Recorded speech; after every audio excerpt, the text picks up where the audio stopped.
आप सभी व्यूवर्स का हमारे चैनल सक्सेस ब्रिंगर में स्वागत है, इस्तकबाल है। आप लोगों के बीच इस वीडियो के जरिए एक बार फिर से हम हाजिर हुए हैं कुछ नॉलेज और न्यू टॉपिक लेकर। तो आज की नॉलेज और टॉपिक बीएसएससी उर्दू अनुवादक एग्ज़ाम 2019 से मुतल्लिक है।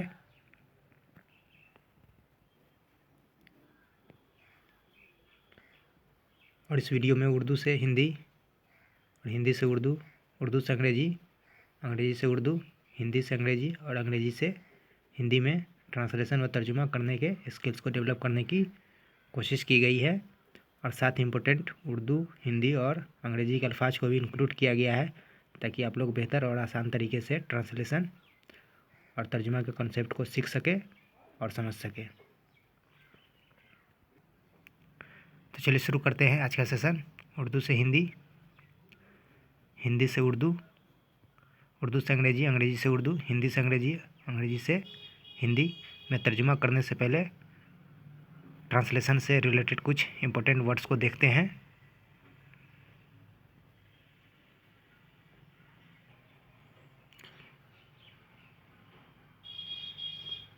तो ये सम वर्ड्स है जो आप लोग स्क्रीन पर बखूबी और क्लियर देख पा रहे होंगे। तो चलिए पढ़ना शुरू करते हैं। ख्वा उर्दू लफ्ज़ है, हिंदी लफ्ज़ चाहे इसका मीनिंग होता है और इसका अंग्रेजी वेदर। मुलाजिम उर्दू लफ्ज़ है, इसका हिंदी लफ्ज़ नौकर और अंग्रेज़ी लफ्ज़ स्टाफ होता है।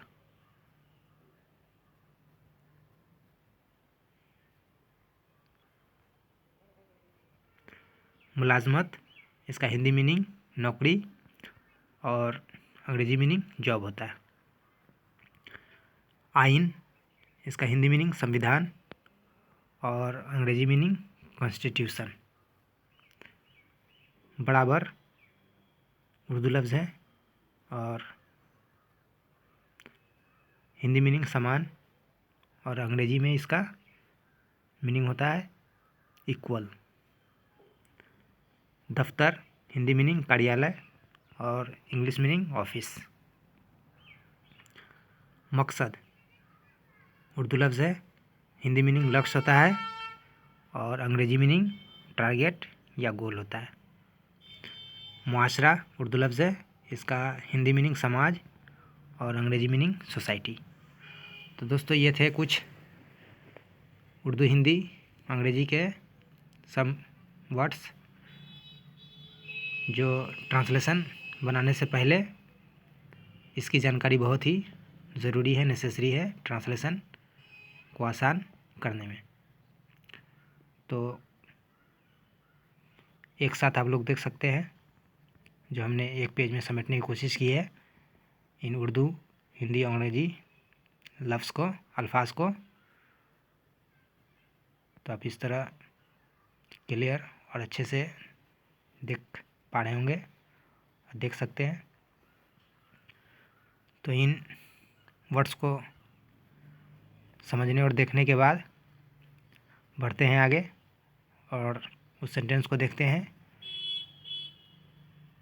जिसका तर्जुमा किया जाना है और हमने ट्रांसलेशन करने की कोशिश की है।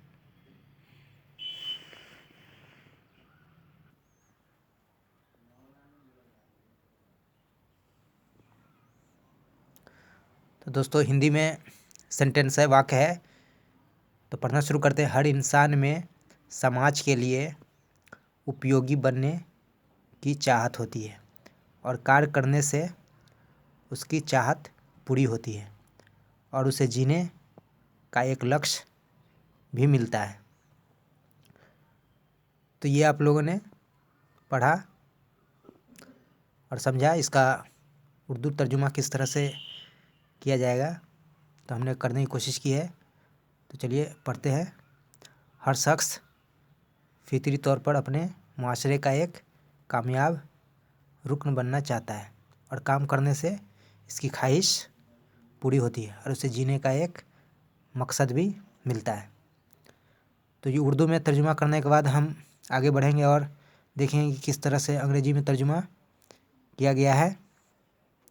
और अंग्रेजी में तर्जुमा करने से पहले, ट्रांसलेशन करने से पहले कुछ बेसिक चीज़ों को जानना बहुत ही अहम और ज़रूरी है ताकि आप लोग अंग्रेजी में तर्जुमा आसान और बेहतर तरीके से कर पाएंगे।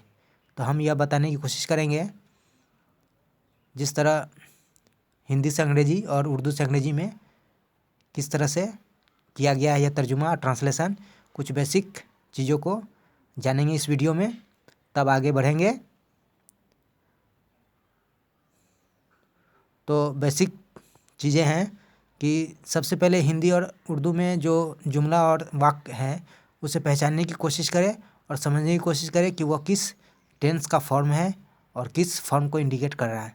तो टेंस हम लोग जानते ही हैं कि 3 तरह के होते हैं, प्रेजेंट टेंस, पास्ट टेंस और फ्यूचर टेंस। और present tense, past tense, future tense को भी 4 सेक्शन में डिवाइड किया गया है, 4 भागों में बांटा गया है। तो वह कौन कौन से भाग है और कौन कौन से फॉर्म है उस को देखने की कोशिश करेंगे। तो चलिए देखते हैं। दोस्तों देख सकते हैं, आप लोगों को स्क्रीन पर दिख रहा होगा काइंड ऑफ प्रेजेंट टेंस। तो प्रेजेंट टेंस के कितने भाग हैं, कितने प्रकार हैं। पहला है सिंपल प्रेजेंट, दूसरा है प्रेजेंट कंटिन्यूअस, तीसरा है प्रेजेंट परफेक्ट, चौथा है प्रेजेंट परफेक्ट कंटिन्यूअस। उसी तरह से अगर पास्ट टेंस का कितने भाग हैं तो हम लोग इसका अंदाज़ा लगा सकते हैं। यहाँ पे सिंपल प्रेजेंट है तो वहाँ पे सिंपल पास्ट होगा। अगर यहाँ प्रेजेंट कंटिन्यूअस है तो उसका पास्ट कंटिन्यूअस होगा। यहाँ प्रेजेंट परफेक्ट है तो उसका पास्ट परफेक्ट होगा। और यहाँ प्रेजेंट परफेक्ट कंटिन्यूअस है तो उसका पास्ट परफेक्ट कंटिन्यूअस। ठीक उसी तरह से फ्यूचर टेंस का भी हम लोग अंदाज़ा लगा सकते हैं कि यहाँ सिंपल प्रेजेंट है तो वहाँ सिंपल फ्यूचर होगा। यहाँ प्रेजेंट कंटिन्यूअस तो फ्यूचर कंटिन्यूअस होगा। और प्रेजेंट परफेक्ट है तो वहाँ फ्यूचर परफेक्ट होगा। यहाँ प्रेजेंट परफेक्ट कंटिन्यूअस है तो फ्यूचर परफेक्ट कंटिन्यूअस होगा। तो इन काइंड्स ऑफ टेंस को जानने के बाद हम लोग यह जानने की कोशिश करेंगे कि किसी भी हिंदी और उर्दू का जो जुमला होगा, वाक्य होगा, उसका अंग्रेजी में ट्रांसलेशन किस तरह से करेंगे और कैसे किया जाएगा, उसका फार्मूला क्या है, वह किस बेस पे, किस बिना पे, किस आधार पे हम लोग ट्रांसलेशन करेंगे, इसको जानने की कोशिश करेंगे। तो ये आप लोग देख रहे हैं फार्मूला। सिंपल प्रेजेंट का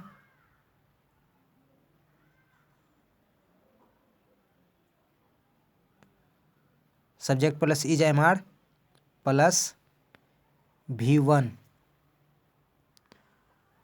तो subject plus is am are plus V1 plus subject होगा। V5 यहाँ पे नहीं होगा, बाय मिस्टेक लिखा गया था। और ये तो सिंपल प्रेजेंट है, ये तो इज एम आर का जहाँ पे यूज होगा उसके साथ V1 का इस्तेमाल होगा, यूज होगा। और प्रेजेंट सिंपल प्रेजेंट का एक और फार्मूला हम लिखते हैं दोस्तों। ये सिंपल प्रेजेंट का एक और फार्मूला है, सब्जेक्ट प्लस V1 या V5 प्लस सब्जेक्ट, इसके साथ भी का प्रयोग किया जाएगा। जैसे वह खाता है तो यहाँ पे इसका ट्रांसलेशन किया जाएगा ही ईट्स, यहाँ पे V5 का प्रयोग किया जाएगा।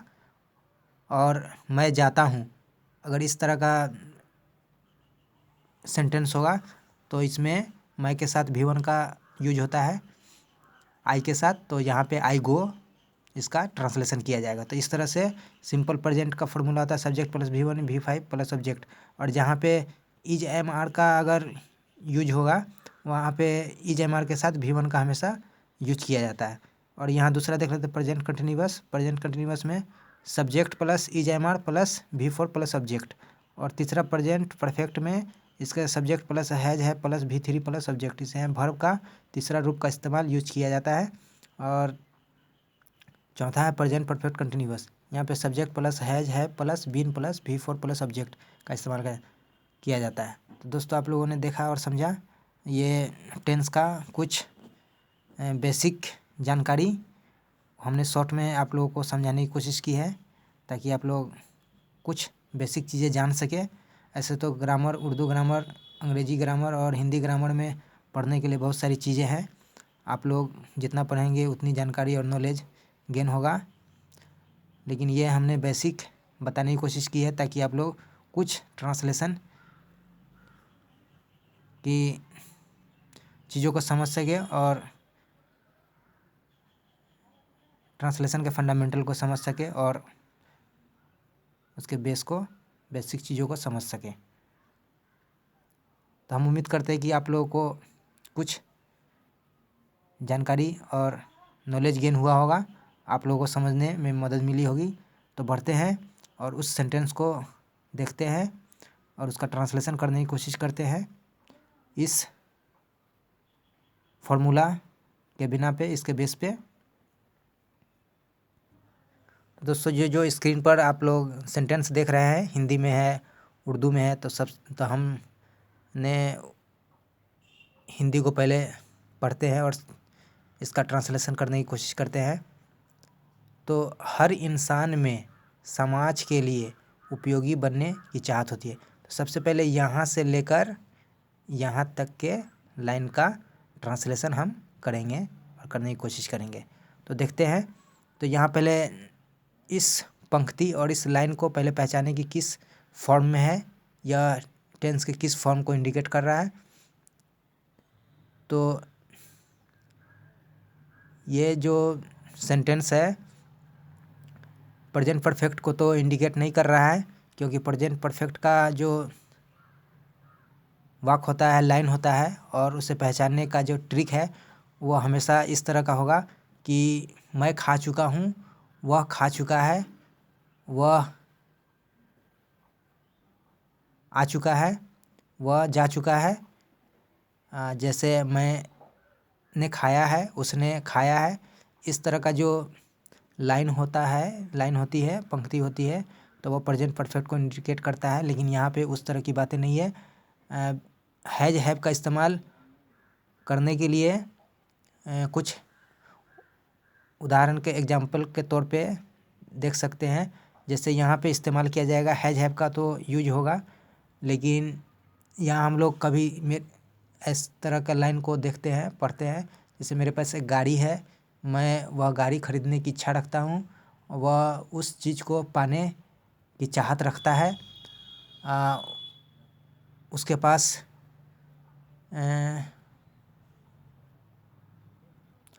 बहुत सुंदर सा मकान है या घर है। तो इस तरह का जो वाक्य होगा यहाँ पे उसका यूज किया जाएगा हैज हैव के साथ। तो यहाँ देखिए, हर इंसान में समाज के लिए उपयोगी बनने की चाहत होती है। तो इसका चाहत होती है, तो इस तरह से हम लोग दूसरे फॉर्म में भी कह सकते हैं कि हर इंसान में समाज के लिए उपयोगी बनने की हर इंसान समाज के लिए उपयोगी बनने की चाहत रखता है, या हर इंसान के पास समाज के लिए उपयोगी बनने की चाहत है। हर इंसान के पास समाज के लिए उपयोगी बनने की चाहत है, या हर इंसान समाज के लिए उपयोगी बनने की चाहत रखता है। तो इस फॉर्म पे इसका ट्रांसलेशन किया जाएगा। तो हम लोग तो इस तरह से ट्रांसलेशन करेंगे। एवरी पर्सन्स, यहाँ प्लुरल है, तो सिंगुलर के साथ हैज का यूज करते हैं और प्लुरल के साथ हैव का यूज करते हैं। यहाँ have desire to be a useful for society. तो इतना ट्रांसलेशन करने के बाद अब बचा और कार्य करने से उसकी चाहत पूरी होती है। तो इस लाइन का ट्रांसलेशन करना है। तो हमने किया एंड कंप्लीट, उसके बाद एंड कंप्लीट। दोस्तों यहाँ हिज का यूज ना करके देयर का यूज करना है। एंड कंप्लीट देयर डिजायर, या दूसरे वर्ड में लिख सकते हैं विल बाय वर्किंग। अब इतना ट्रांसलेशन करने के बाद और बचता है और उसे जीने का एक लक्ष्य भी मिलता है। तो उसके बाद ट्रांसलेशन करना है and also achieve the a goal, या दूसरे वर्ड में लिख सकते हैं टारगेट ऑफ लिविंग। तो इस तरह से ट्रांसलेशन किया जाएगा। अब देखते हैं नेक्स्ट दूसरे सेंटेंस को।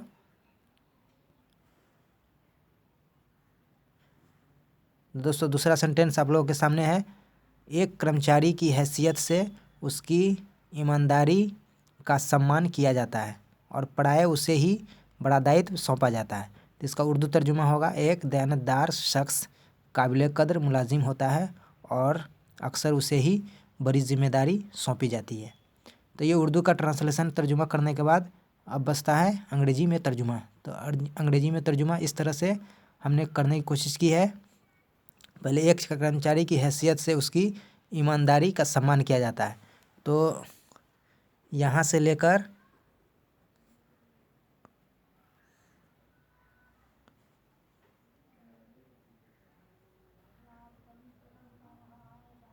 यहाँ तक पहले लाइन को सिलेक्ट करके पहले ट्रांसलेशन करने की कोशिश करेंगे। तो हमने किया, as a staff is respected to his honesty and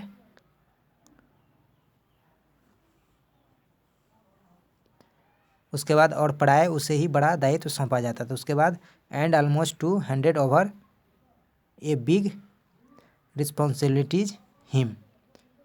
तो दोस्तों आपने देखा, इस तरह से हमने ट्रांसलेशन करने की कोशिश की और आप लोगों को सिखाने की कोशिश की हिंदी, उर्दू, अंग्रेजी में। तो हम उम्मीद करते हैं कि ये वीडियो आप लोगों को सिखाने में बहुत मदद करेगी और आप लोग बेहतर तरीके से सीख रहे हैं और समझ रहे हैं। तो बढ़ते हैं, नेक्स्ट सेंटेंस को देखते हैं। दोस्तों यहाँ तीसरा सेंटेंस है, चाहे आप कर्मचारी या राजनीतिक नियुक्त व्यक्ति हो, हम सभी समान वचनबद्धता से बंधे हैं। संविधान का समर्थन करना और बचाव करना, उसी के साथ सच्चे विश्वास और निष्ठा को पूरा करने के लिए और हमारे कार्यालय के कर्तव्यों को विश्वासपूर्वक पूरा करना है। तो हमने ये पढ़ा हिंदी में जो सेंटेंस है। अब इसका उर्दू में तर्जुमा किस तरह से किया जाएगा। तो देखते हैं, खाह आप महकमे में मुलाजिमत करते हो या आपकी तकर्री सियासी तौर पर की गई हो, हम सब एक ही अहद के पाबंद हैं कि हमें आइन के हिमायत और उसकी दफ़ा करना है। इससे हमें हकीकी और कान और वफ़ादारी निभानी है और महकमे की जिम्मेदारियां उम्दगी और वफ़ादारी से बजा लानी है। दोस्तों देखा आपने हिंदी का तर्जुमा उर्दू में किस तरह से किया गया, आपको समझ आया होगा। अब अंग्रेजी में तर्जुमा करने की कोशिश करते हैं। तो आप देख पा रहे होंगे,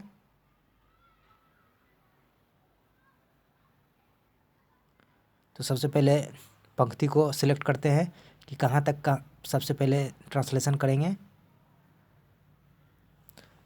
तो चाहे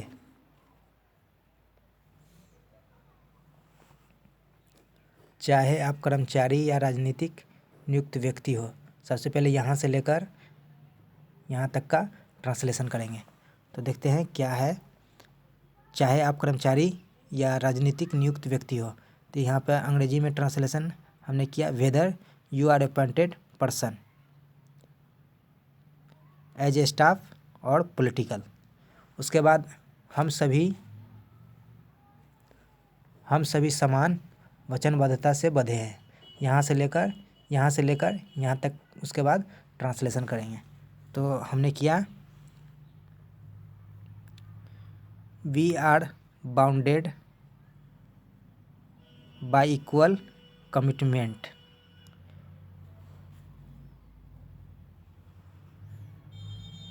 उसके बाद बचा जो पंक्ति बची, लाइन बचा, संविधान का समर्थन करना और बचाव करना है।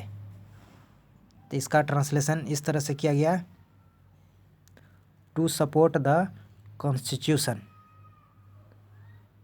And save. उसके बाद उसी के साथ सच्चे विश्वास और निष्ठा को पूरा करने के लिए हमारे कार्यालय के कर्तव्यों को विश्वासपूर्वक पूरा करना है, यहाँ से लेकर यहाँ तक ट्रांसलेशन करेंगे। तो दोस्तों देखिए हमने ट्रांसलेशन करने की कोशिश की है।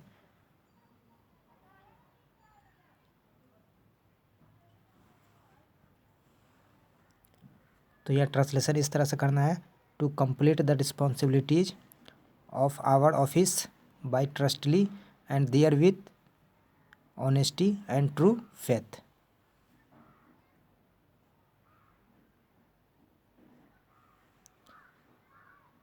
तो इस तरह से किया गया, to complete the responsibilities of our office by trustly and there with honesty and true faith.